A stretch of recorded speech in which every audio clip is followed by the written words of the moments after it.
This is Research Like a Pro, episode 333, How to Add DNA Information to WikiTree. Welcome to Research Like a Pro, a genealogy podcast about taking your research to the next level, hosted by Nicole Dyer and Diana Elder, accredited genealogist professional. Diana and Nicole are the mother-daughter team at FamilyLocket.com and the authors of Research Like a Pro, a genealogist guide. With Robin Worthland, they also co-authored the companion volume, Research Like a Pro with DNA. Join Diana and Nicole as they discuss how to stay organized, make progress in their research, and solve difficult cases. Let's go! Today's episode is sponsored by newspapers.com. Hi everyone, welcome to Research Like a Pro. Hi Nicole, how are you today? I'm feeling energized, ready for a new week, working on my genealogy projects. How about you? Same. I am really excited to finish writing my report. I feel like I've been talking about that for a while, but it's sometimes a work in progress. So I'm excited about that. That's great. What have you been reading? Well, I am reading a book that you recommended titled Enemy Women by Paulette Giles. And she is the same author who wrote News of the World. So some of our listeners may have watched the movie with that same title, News of the World, starring Tom Hanks. It's set in Texas after the Civil War. And so I really enjoyed that movie and listened to that book. So I was excited to start reading Enemy Women. And I'm about halfway through, but it's so fascinating because this one takes place in Missouri, right in the middle of the Civil War. And we have our ancestors who were right there in Missouri, especially our Nancy Briscoe, who was a young woman. And I just keep picturing her as I am reading this book. So it's Enemy Women, and the main character is actually put in prison. And I had no idea that the Union Army imprisoned women who were supposedly helping Confederates. And in the story, the young woman doesn't do anything to warrant being put in prison. She's just denounced by another family. And then there she is in prison. It's super interesting. I have to say that. Kind of disturbing. It is. It's disturbing to hear about all the violence and bloodshed from the militia and the armies there at that time, the guerrilla warfare, and just how the civilians weren't safe at all from the bloodshed of the war. I really enjoyed the book, but it was horrifying. Oh, yeah, it is. It's written so beautifully, though. Paulette Giles has such a way with words. I am just fascinated by the language and the description and how she presents the characters. It's really beautifully written. So I always appreciate that in a book because I like good context, but I also like it to be well written. So this one has been a pleasure, and I'm excited to read the second half and see what happens to this poor woman who's imprisoned. You know, this is one of my favorite types of books, historical fiction that's based on research, especially having ancestors that lived through the same thing. It's really fun. It really is. I'm glad we can share favorite books with each other because I started reading News of the World now that you told me about that. Right? And that's Texas, where our ancestors were after the Civil War as well. So anyway, it's so fun. For announcements, our Research Like a Pro webinar series for 2024 has a new webinar coming up on December 10th. Who was Clemsy Cline's father? DNA and indirect evidence provide a candidate in this Burned County case study. And this will be presented by Diana Elder, AG. That's you. And this will be a fun one about Clemsy Cline and Henderson Weatherford's 1850 Morgan County, Missouri household, which included 2 children from the Cline family who were born in Arkansas, giving a really helpful clue to the origins of Clemsy. So this case study will talk about the Burned County, Izard County, Arkansas, and how federal land records and state tax list helps overcome the record loss. And DNA added further evidence to the hypothesis. So this will be a great case study, and you'll be able to read Diana's report that goes along with it. And so if you haven't registered, be sure to do so, and then you can have access to all 12 of the webinars for 2024. The next Research Like a Pro with DNA study group begins in February of 2025, and we're looking forward to that. It will be fun to choose a DNA research objective and follow it through an entire project. The beginning date is February 5th and the end date is May 14th. And we will be meeting weekly, although sometimes we have a week break in between, like on the weeks where we're doing our research and when we're writing. Go ahead and register on our website. There is an early bird discount. So if you register during the month of December, you get that discount. And if you'd like to be a peer group leader for that, please reach out to us, let us know, send us your DNA research report that you've done in the past so that we can see if you're ready to lead a group of your peers and give them feedback on their work. And getting the feedback from each other in the study group is so helpful and so motivational to help us complete our assignments. So if you need that little extra bit of motivation, then you might want to consider joining us.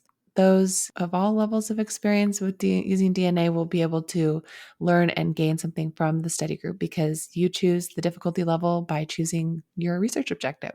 For upcoming conferences, we will be attending Roots Tech on March 6th through 8th in Salt Lake City, and we will be presenting several lectures there, and we hope to see you at our exhibit hall booth, and hopefully we'll have some new products to be able to share with you, so be sure to stop by our booth there. Well, I'm looking forward to Roots Tech. It's always a great opportunity to meet new people and to meet our old friends. I think back to when we first started going and we were so excited about starting out our business and becoming professional genealogists. And we met so many people through Roots Tech, so we're excited for the next one as well. Well, our subject for today is all about how to add DNA information to WikiTree. It's been a while since we podcasted about WikiTree, but we wanted to go through the steps and remind people of this great tool. In fact, for my Weatherford project that I've been talking about, I had noticed on Throughlinez and Ancestry that I was not getting any Throughlinez for the Weatherford parents that I thought belonged to Henderson Weatherford. So I'm going to be doing a DNA project on this with the next study group. But I decided to go to WikiTree and see if anyone had added DNA to WikiTree, because that's one of the superpowers of WikiTree. You can see who has uploaded, well, not uploaded their DNA, they just noted that they have tested. And so we're going to talk about that today. But I did notice that for one of the Weatherfords further back on the tree, that there were a lot of people. Someone has taken the Y-DNA test and put their haplogroup out there. And several people had noted that they had taken autosomal DNA tests. And so I am really excited as I do my project next spring to use WikiTree and see if I can make some connections and use that as a source. So if you want to do something similar, if you want to start getting your DNA on WikiTree, we're going to go all the way through the steps. So let's just remind everyone, in case you don't remember, a little about WikiTree. It is collaborative, and it is such a good place to get your DNA. You, as I said, won't be uploading any raw DNA. If you took a Y-DNA or mitochondrial DNA test, you can add your haplogroup. And then for autosomal DNA, you'll note where you've tested, such as Ancestry, Family Tree DNA, 23andMe, MyHeritage, or Living DNA. And then this will help your genetic cousins find you so you can collaborate. Now you can join WikiTree as a guest, a family member, or a Wiki genealogist. The membership page explains the 3 levels fully, and all are free options, but you can only add DNA if you are a Wiki genealogist. So we do recommend that you do that. And when you do that, you have to sign an honor code, and that helps ensure accuracy in this collaborative family tree. Basically, that honor code is going to say that you will be adding sources and that you're going to, you're going to do the things that a responsible genealogist would do. Now, once you've joined WikiTree, you'll add your parents and grandparents, and you'll always be prompted to look for an ancestor that might already be in WikiTree, and then you can connect to that ancestor. You might find some of your lines are filled out, and others may need you to fill them out. I know when I was first looking at WikiTree, I noticed that my Benjamin Cox was on there, and someone had already filled out his account, so I could just connect my line back to him. The help page has some videos to introduce you to WikiTree and to answer questions. So you never have to actually do everything yourself, just from scratch. You can watch some videos and get you going. So I highly recommend doing that. Great. Yeah. And sometimes when you get started with WikiTree, you'll have some questions and you're not going to be sure what to do. And they actually have a really great help area that you can use to follow tutorials and see kind of what you need to know. And they have some different terminology that they use. So it can be really helpful to go to the help page. We'll put a link to the help page in the show notes. But if you go there, you'll see a list of different things that you can do, like just getting started and setting up an account, then how to create a guest account if you're just wanting to kind of look around in WikiTree. That will be the first thing you would want to do. And then if you wanted to upgrade to be able to communicate with cousins in WikiTree, then you could create a family member level account. Then, if you're ready to start working within WikiTree, you can upgrade to the Wiki genealogist level by reading the honor code and signing that. And those are all free levels of account, but they all have different permissions and allow you to do different things. So once you've agreed to the WikiTree honor code, then you can do more things like changing profiles and adding information. Also, a benefit of that is that you don't see advertisements when you're a wiki level genealogist. Another thing that you may want to look at in the help page is the information about how to upload a GEDCOM. So if you already have a family tree on Ancestry or somewhere else, you can export it as a GEDCOM and then upload it to WikiTree. So there is an article about how to do that. And then there are a bunch of short tutorials for getting started that you can go to. And these ones include several different how to tasks. The first one is about start climbing our family tree. And this is for new members to learn 10 introductory tasks to become familiar with WikiTree. And then number two in this tutorial of how to use WikiTree, there's edit a profile. So it gives you the basics of how to create a profile and how to edit the various elements. And then how to number three is to manage your watch list. And this talks about tools for managing the profiles in your watch list, following changes, finding duplicates, seeing where your help is needed, and that kind of thing. And then how to number four is called dig a little deeper. And this covers some advanced features and functions like categorization, root search, and suggestion reports. And how to number five is called join the community. And this gives you several ways that you can get involved in the community at WikiTree with various projects. And then how to number six is be a successful WikiTreeer. So this one is more about collaboration and the challenges that come with working with others on WikiTree, and then 10 ways that you can be a wonderful WikiTreeer. So walking you through some collaboration techniques. And then at the bottom of that list of different tutorials, there's a link to getting started with DNA on WikiTree. And that takes you to kind of a help guide to help you unlock the combined power of DNA testing and WikiTree. So it gives you some kind of ideas of where to get started about if you've taken a DNA test, what you can do with it on WikiTree after you have your results back, how you can make sure your test appears on your ancestors' profiles, and then work on confirming ancestors and triangulation and things like that. So, this is a great way to use your DNA and collaborate and find other DNA test takers. Now, let's have a word from our sponsor. Today's episode is sponsored by newspapers.com. Break down genealogy brick walls with a subscription to the largest online newspaper archive. Did you know newspapers.com has over 1 billion pages of digitized newspapers dating back to 1690? Their growing collection includes papers from the US, UK, Canada, Australia, and beyond.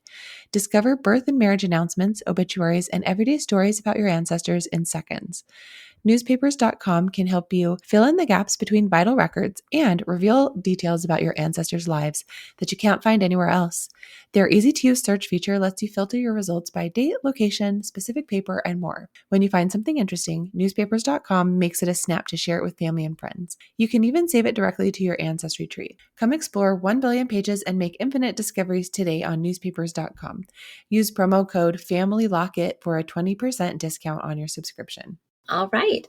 Well, let's go through the steps and just walk you through how to create your login at WikiTree. So first you go to the WikiTree website and you find that at wikitree.com. open your web browser and then click on Get Started. There's a button right there on the home page, and you'll read the honor code. And we've talked about that a couple times, but basically it's going to outline the community's values and expectations. And then you'll need to click Yes, I want to join the button if you agree to the terms. And then you'll create your account. And it's just like pretty much every other account that you are creating. You enter your first and last name, a valid email address, and then your username. So you can use your real name or a pseudonym if you don't want to have your real name out there. You create your password and confirm it, and then complete the CAPTCHA to prove you're not a robot. And then you submit the form. So all of that is pretty simple and easy. And then you will get a verification message in your email to verify that and make sure that you really are a real person. This is a real email address. And then you'll just click on the link to activate your account. And then once you have done all of that, you will have your account ready and you're ready to start adding to the tree. And so many fun things that you can add. Yeah, and you might be wondering, like, why do I need to create a genealogist level account to add my DNA? And that's because in order to add or update information in the tree, you have to agree to the honor code and the 9 points. So you can't just have a guest account or a family member account, which allows you to communicate with other members. You need to have that genealogist level account. So, of course, they're all free, but this one allows you to add your DNA information to the tree.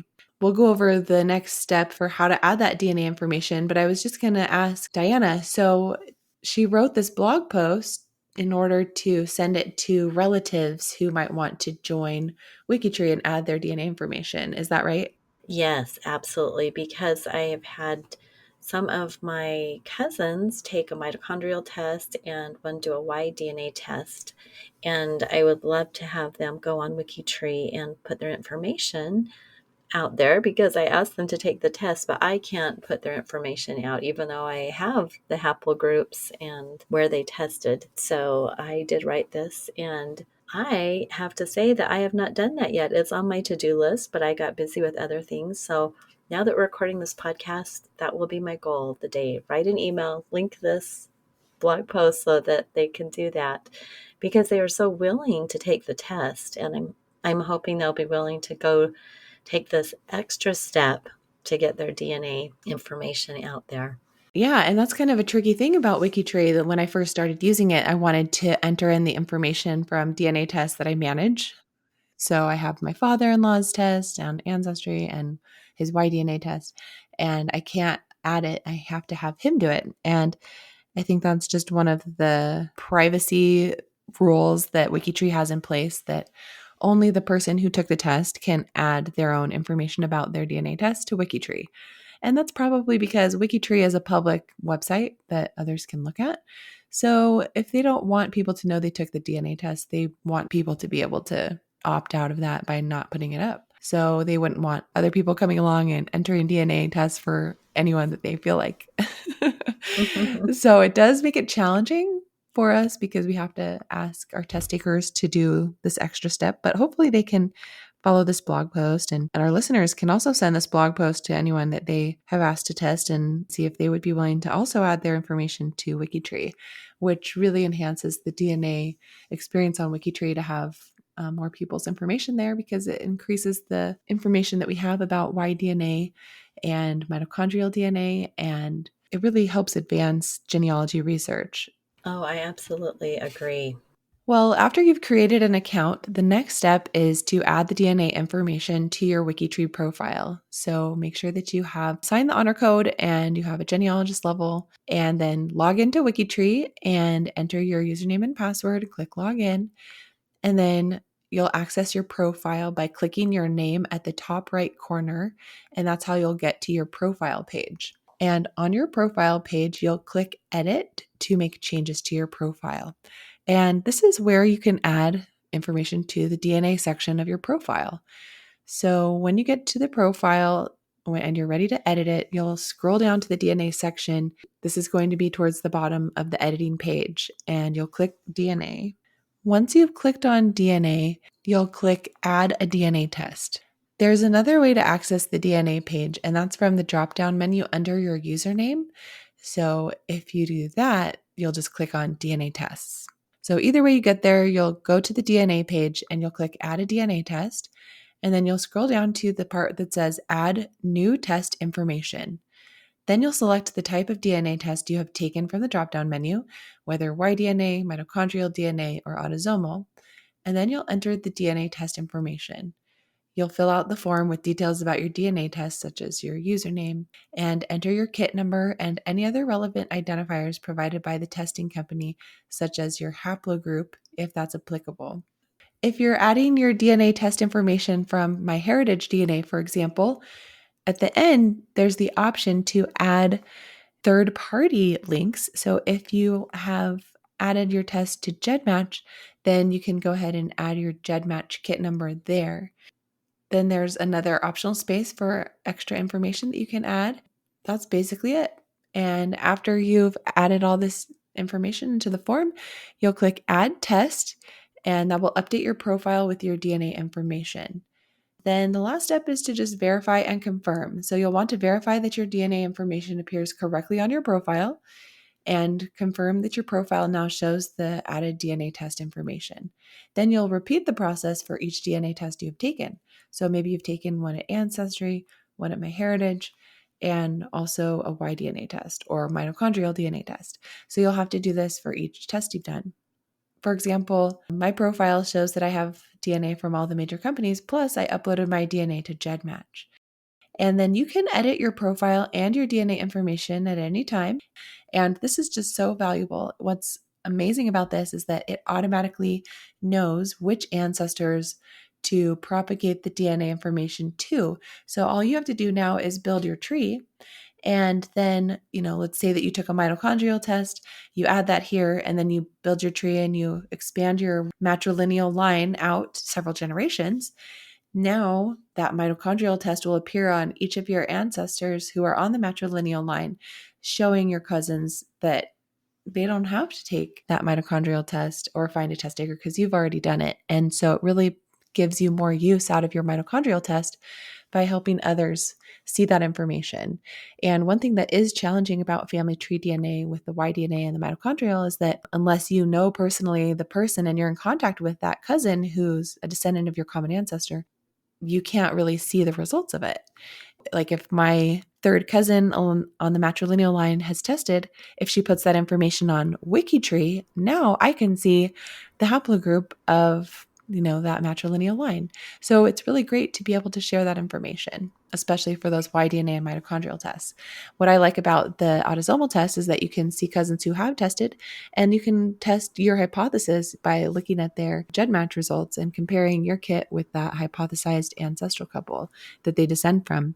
And hopefully you can either find a match or you can find that there is no match with several of these people helping you confirm or reject your hypothesis.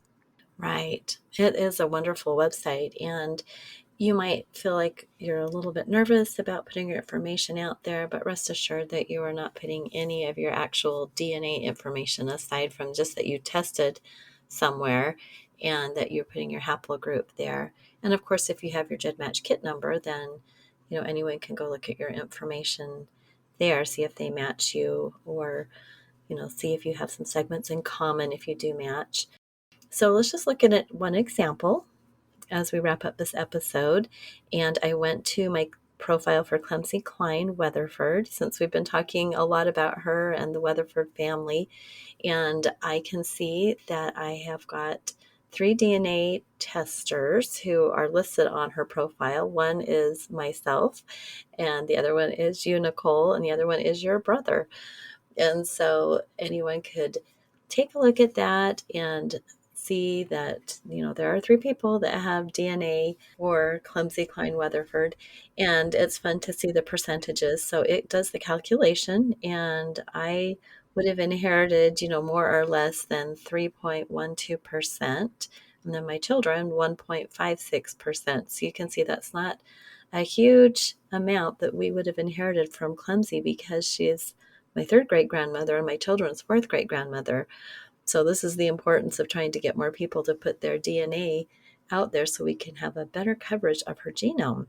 And I do have a cousin who took the mitochondrial DNA test, who I need to contact now and have that mitochondrial DNA added here, because that was on this line going straight back to Clumsy, which is exciting. So I would highly recommend that you put this on your to-do list to get your DNA and a basic tree out there. Even if you just do your basic ancestors and you don't do descendancy at this point, you can go and add, of course, later, but get a basic tree, get your DNA there, and then you'll be on your way. All right. Well, great. Well, thank you for listening to this episode about adding DNA information to WikiTree. We hope that you found it helpful and that you can send our blog post tutorial about how to do this to any of your relatives who've taken a test that you are hoping they will add. And we can all add more information to WikiTree to help make it better and help increase the amount of DNA tests that are included there and improve the opportunity of all of us to find DNA evidence for our research questions. All right. Thanks for listening and have a great week. We'll talk to you again next week. All right. Bye-bye. Bye. Thank you for listening. We hope that something you heard today will help you make progress in your research. If you want to learn more, purchase our books, Research Like a Pro and Research Like a Pro with DNA on Amazon.com and other booksellers. You can also register for our online courses or study groups of the same names. Learn more at familylocket.com/services. To share your progress and ask questions, join our private Facebook group by sending us your book receipt or joining our courses. To get updates in your email inbox each Monday, subscribe to our newsletter at familylocket.com/newsletter. Please subscribe, rate, and review our podcast. We read each review and are so thankful for them. We hope you'll start now to research like a pro.